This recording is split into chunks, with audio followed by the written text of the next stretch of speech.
Cool. Welcome back, guys. Hey, Mark. How are you doing? Sorry for my tardiness. Well, I think I was just on time, actually. Yeah, perfect timing, actually. So no lateness at all. Is the microphone working this week? Can you hear me quite clearly, or is it broken at all?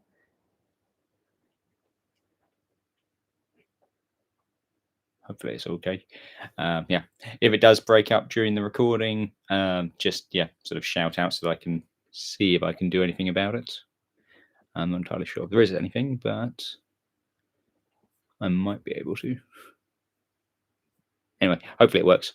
So anyway, how's your week been? How's your week been? I have no idea why we just got that. Anyway, what have we been doing? We had obviously the campaign. I have been working on a few more World War II figures. I'm a bit late to the party with Arnhem and the sort of A Bridge Too Far campaign, but maybe next year I'll get one of those going because that would be quite fun. And there's been a lot happening about that, so that's potentially something for next year. But apart from that, yeah, it's been kind of a quiet week. So into the campaign itself, what has been going on? That's the question. So last turn, same, cool. So last turn, just as a quick recap, we did have a Union force just holding the crossroads, and hey, Luke, how you doing? Honorable foe. Glad you could join us. Just doing a quick recap here, so you haven't missed anything. So just last turn, we had the Union forces had withdrawn back to Romney in the west, and they had a small force at can't even read what that is, Wardensville in the center, and the rest of their troops were sort of advancing down this side. The Confederate forces under Jackson marched across and attacked and did destroy them. They had General Shields hot on their heels, but luckily it rained, so that delayed their arrival, or at least lucky for the Confederates, it delayed their arrival. So after that, sort of the victory for Jackson, Shields' troops withdrew back down to their starting position. General Ewell had conflicting orders, so he didn't move at all. General Johnson advanced up, and the Union were able to luckily withdraw and avoid a pitched battle because they would probably been destroyed if it was. Over on this side, the Confederate cavalry moved into Front Royal, and that was about it for last turn. So everything seems to be coming together for these final few turns. I mean, we're into turn 9 now. So we got this one, turn 10. So we got about 3 turns left. It's a 12-turn campaign. So still everything to play for. As I alluded to last time, for the Confederates, based on victory points, they've won. It now comes down to, can the Union forces trap and destroy them? Because if they destroy them, then the Union win. But that's the only way they can win now, is to basically eradicate Jackson and his forces. So let's get into this turn. So turn 9 is historically the week of the 18th to the 24th of May. And let's roll for initiative. We've got a draw. Okay, so it's a draw. 2 and 1 for the Confederates, but they've got the map, so it's a draw. So everyone will be moving simultaneously. So that'll be quite interesting. And for the weather, we are in May. So let's find out what we've got. There was light rain last turn and light rain the turn before. So that in effect gives us the heavy rain negatives. So we'll see what happens here. We've got a 37. Oh, 37, it's heavy rain. Okay. So that's going to be interesting. So it's going to reduce all movement to 1 bound on the roads, unless they want to try and do a forced march. But then that'll be harder to get the forced marches off because of the ground being so bogged. So there's more of a chance of troops being on the march. So, okay, interesting. So heavy rain. That could stifle some of the plans we had. Next is historical events. Excuse me. May 23rd. Front Royal. Union forces lost the battle, and Lincoln instructed several divisions to be sent to the valley to help Harper's Ferry. Union forces gain 4 detachments to Harper's Ferry. Ah, okay. That was a boost for the Union. So we've got Front Royal Fools. 4 detachments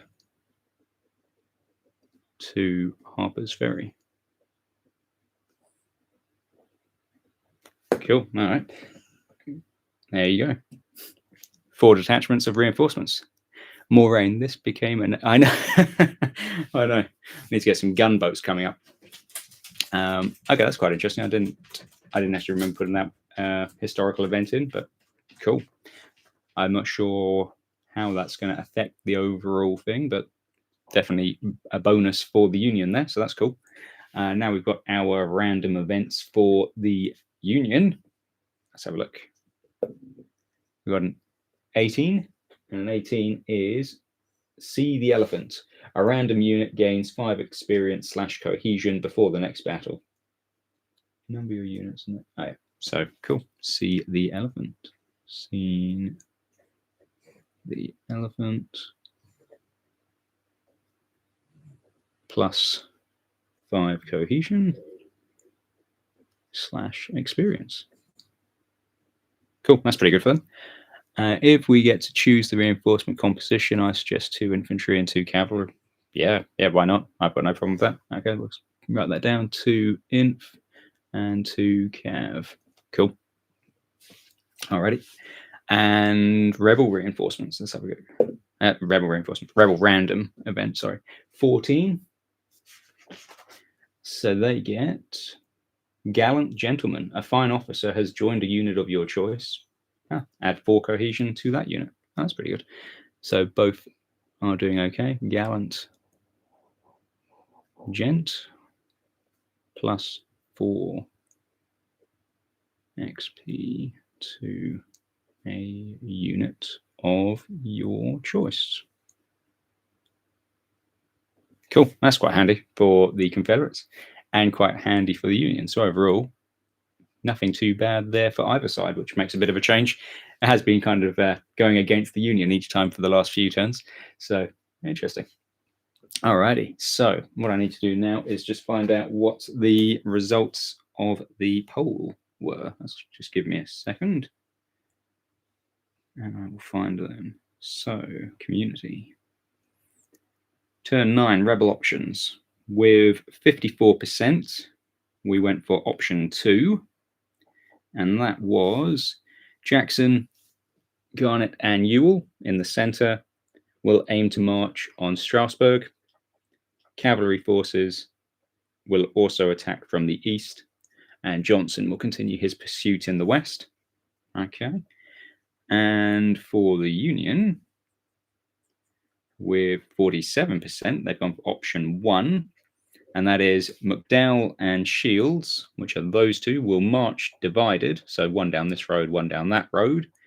And then, we'll march divided on Jackson. So they're both trying to engage Jackson, but McDowell will march from the northern route and Shields will march the southern route. Northern forces, which is these guys, will head west to set up as a blocking force. So yeah, they were going to go across country to wherever that is. Pewtown. Yeah, they were going to head to Pew, just in case Jackson headed north, and the western forces were going to continue their withdrawal. Cool. If we get to choose, would extra cohesion add to negate the losses in Yes. Yeah. So with the rules that we're using here, units, sort of their strength, we just call it cohesion, and that's the ability of the unit to stay as a fighting unit. So it encompasses the strength as in number of men, but also their morale. It's a bit of everything all rolled into one. So once it drops down to 0, the unit kind of falls apart and is no longer combat effective. Doesn't necessarily mean every man is being killed. It just means the unit's no longer effective. So if they gain, in this case, 4 cohesion or 4 XP, it just means they're going to stay in the field that little bit better. Yep. Okay, he can go to Jackson's force.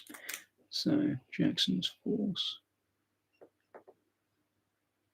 Okay, so based off of that, we've got the bad. I'm trying to figure out how we're going to do this now because of the draw with the initiative. Everything's going to happen kind of simultaneously. So the ones that aren't really going to be affected are the ones over here. So truly, I would want the Winchester force to move via Kansas to Wardensville. Where's that? Kansas to, okay. Yeah. So here's the question for you. Do you want your Union troops to try and forced march, or do you want them to just do a regular march? If we're going to go forced marching, there is the chance that they'll take more losses than usual just because of the bad weather as men fall out and get stuck in the mud. Or do you want them to just do their one bound? So it would literally be for like the Winchester troops, they'd go one place, unless we force march them, then they might get a second. Same for Confederates. Probably not worth it because of the rain. Okay, cool. So in that case, you've got this one who was heading there, so he's going to get one off. That's quite easy. That's not going to affect anyone else. Winchester is going to get to there, which is quite easy because that's not going to affect anyone else. Drawn initiative, heavy rain on top of previous rain. Yeah. Yeah, so we had the light rain for the previous 2 turns. And so that's basically just turned the roads to a mess. Plus now we've got the heavy rain. So that's why everyone can really only do one movement. Unless they try to force march, but then they're going to be suffering the sort of the double potential losses as men drop out. So it's a bit of a slow movement, this one. Where do you want your Harper's Ferry troops to move to? They do have train lines, so technically they'll be able to do 2 bounds. They'll be able to take the trains to Winchester, 1, and then on to wherever you want them. So yeah, let me know about them. So over here, we've got, where did the map show they were going? They were heading up to there. So they're going to get to the ferry crossings and they're going to get to there. So again, they don't have a battle, so that's quite easy. Over here, though, we are going to have Jackson basically gets his bound to there, where they're going to engage as McDowell comes across. Ewell will kind of get to there as he comes across. He will be coming across, and I guess they will be trying to come through the pass, so they will join up with McDowell at some point. From Winchester to Strasbourg. Okay, cool. So they'll get to there. One question for you: this group that were already at Newton, do you want them to head across to engage with Jackson, or do you want them to go to Strasbourg? Because that will be the kind of decision there. Is there going to be a battle there if they're heading south, or are they heading over to support the attack on Jackson? And then these guys will get to there. And I think that's everyone moved in that case. Concentrate on Jackson. Cool. All right, so they go to there. They'll get to there this turn. They will take up position in the town. Okay, interesting. So we are looking at 2 battles this turn. Interesting. Okay, so we've got the Battle of Wardensville. 2, and that's going to be Ewell versus Shields. And then we've got this one here, which is Casas. I'm not sure how to pronounce that. C-A-Y Casas. Casas. If I'm saying it wrong, sorry. Casas. C-A-Y-S-A-S. And that's going to be Jackson versus McDowell plus reinforcements from Newton. From New. Cool. No idea about pronunciation. Cool. That's good. In that case, I'm not insulting anyone. And maybe I am, but they're not here to complain, so I don't care. How quickly will those other units join the battle against Jackson? So this one, they won't, but the guys coming across, we will roll a dice. It will be at least turn 4, I think, at the earliest. It'll be kind of like gets turn 4, and then we'll roll a d6, and then they'll arrive on whatever that turn is. So if we were to roll a 6, it would actually be turn 10 because you'd have 4 plus 6. If we rolled a 1, it would be turn 4 plus the 1, so they'd arrive on turn 5. So, yes. Converge 2 or more armies. Reinforcements dive turn 3. Yeah, so I'm not entirely sure when they'll arrive. It'll all be random. Perhaps they found a dry route through, or perhaps they've got bogged down and don't arrive at all. Yeah, it'll all be down to the sort of the luck of the dice. So, be an interesting one. Yeah, very interesting actually. Because Jackson does have a larger force than McDowell, and without Ewell, he's going to be fighting against fresh troops, whilst his are actually quite depleted still, even though you got him and Garnet there. So that will be quite interesting. Ewell's force is strong, although it's not a huge force, while Shield's force is a pretty large force based on numbers, but their cohesion is all quite low. So they're actually quite interesting battles that would be fought there. Didn't know if rain could slow them reinforcing. Yeah. No, that's good. So yeah, it'll slow them a bit just by using a different dice, basically. But yeah, so that's quite an interesting turn. So we've got the 2 battles there. We've got the cavalry have taken or gone into Strasbourg. So that'll be interesting because if McDowell has to withdraw, he'll have to fall back onto the town, which is then defended. Interesting. So yeah, quite an interesting turn ahead. Else, is there anything that I'm missing on the map? I don't think so. No. So the actual campaign only had 6 battles, but we've been having 1 or 2 each week. Maybe the campaign movement rules are too optimistic about the... Yeah, probably. That's a good point. Could well be. Yeah, I'm not sure quite how we would overcome that. But that's definitely an interesting point. I guess, yeah, you could possibly, just a quick thought off the top of my head, is the way that we've been doing movement is literally like you get to move a bound between a town. And so if you've got 2 bounds that you can do, you can go bonk, bonk. But it doesn't take into account the difference between, say, that sort of distance versus that distance. And so sometimes they've been able to do quite large, like the movement around here through the mountain pass is quite a long distance, whereas even on the main road, it's going to be less. Perhaps it's something like that. So it's brought them into action. So I guess you could always use a tape measure and change bounds to a set distance. Yeah, when I was writing it, I was just kind of coming up with more of a streamlined, quick campaign rule set so that the average person could jump in and get into it. But yeah, I'm not too sure. It's been a couple of weeks with no battles, and some battles were little more than a large skirmish. Yep. Yeah, that's true. Almost a fight of the football. Yeah. But overall, I think we've done pretty well. Yeah, we have had a couple of quite big battles. The thing that I'm quite liking at this stage is the sort of the attrition is building up, and you can see the different regiments are getting quite short of manpower, quite low cohesion. Kind of like some of the regiments. I can't remember what it was. I heard it somewhere at certain points during the Civil War, especially for the Confederates. You had regiments that were the size of companies, basically just a few hundred men, when it should be 800 plus, and it was 100 men and that sort of thing. So we're kind of starting to see that in quite a few of the different units represented now. Quite like that we've got that quite accurate as the campaign's gone on, and the lack of reinforcements. So yeah, definitely a few things to think about.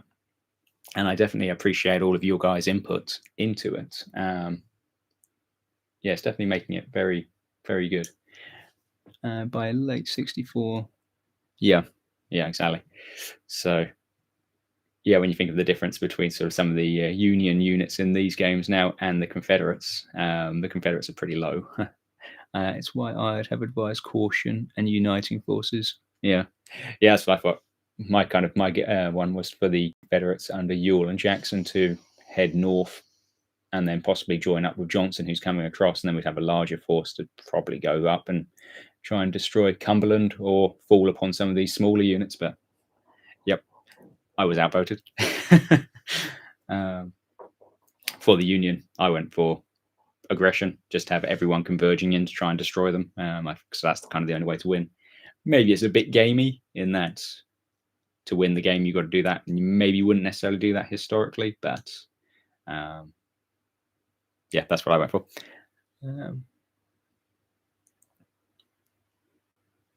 Yeah.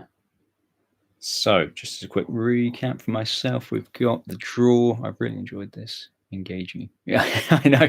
Yeah, you two have been the best of enemies. That's for sure. And it's been very interesting to read the comments going backwards and forwards. So that's cool. Yeah.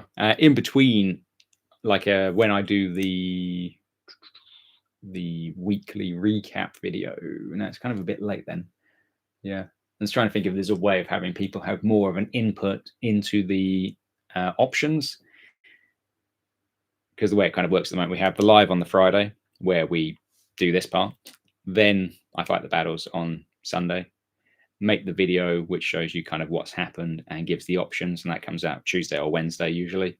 And then we have the next live on Friday. So it's kind of the limiting factor is the time, because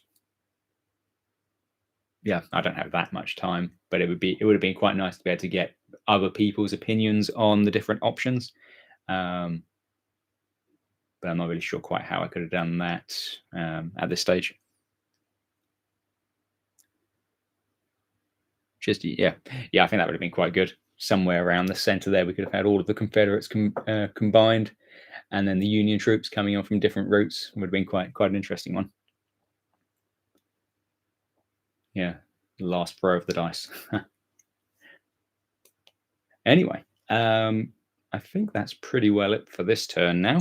We'll have two good battles this weekend, and to be honest, I know I kind of say this every time, but I'm pretty sure this time it'll more or less decide the fate of the campaign, because whoever wins there is going to be badly mauled either way. So the winner is going to be pretty well not in a position to continue doing much, and the loser, if they're not completely annihilated, again is going to be in no fit state to do anything really. Jackson here in the center, if he wins, cool, he's going to destroy those two, and then he could march in and join in Strasbourg. But again, his force will be incredibly depleted and not really in any state to do anything else. If those two are destroyed, the Union still have more troops, so it's not the end of the world for them. If they're not destroyed, McDowell is going to fall back and have to fight a second fight where he'll probably end up having to surrender.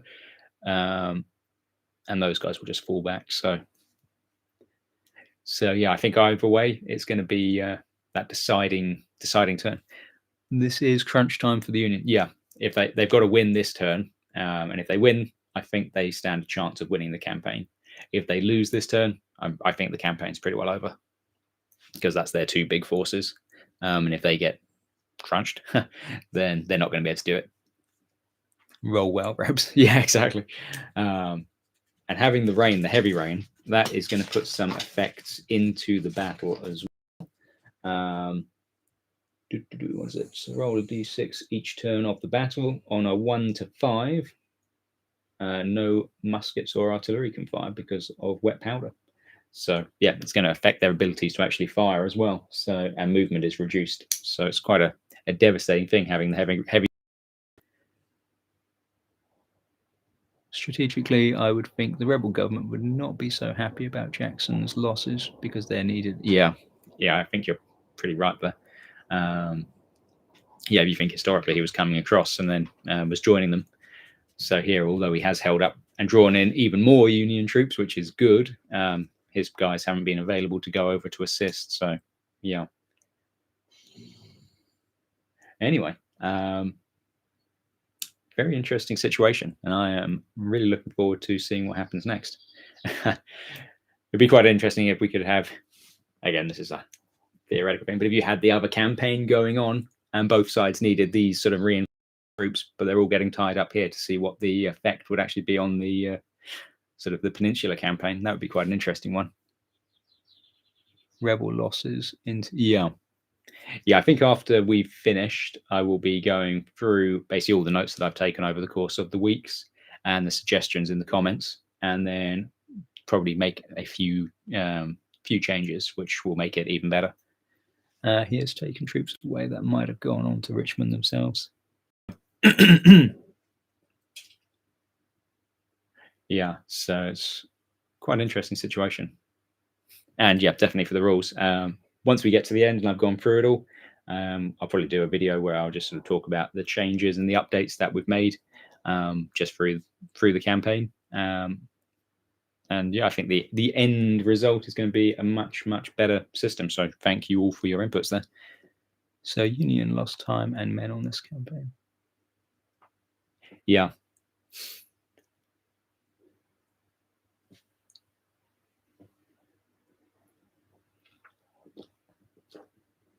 Sorry, dry throat for talking too much. Yes, the Union have lost time. And yeah, when you had McClellan always asking for more troops before he would actually make a move.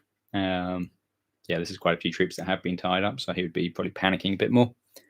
Even though McClellan is moving slowly, the threat to Richmond was very... Yeah, exactly. Was it Seven Pines, which was the big battle on the outside? Can't remember, but yeah, that was pretty serious one. So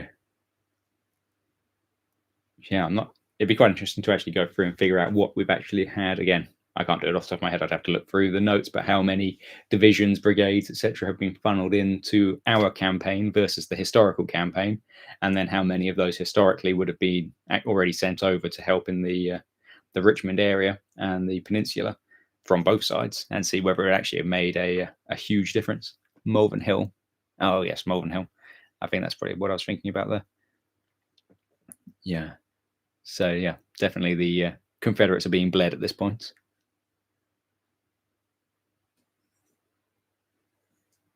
Yeah. I guess again that's kind of the problem, wasn't it? So I was talking the other day with my dad actually about the weapons and stuff at the time, and how the difference between the Napoleonic Wars and the American Civil War, just with the technology which came along, and so the ranges of the muskets and the accuracy versus 60 years earlier. Disease did I know. Disease is terrible. It always seems to be, I think up until very recently, I can't remember which war it was. Was it might even be something like the first Gulf War was the first war where disease didn't really kill more troops than actually died in combat. But I think in most other wars they have. But yeah, that's something I haven't really been putting into here. But I guess you could say that the disease is taken into account when you've got the lack of supplies coming, and so you have that sort of little bit of on the units.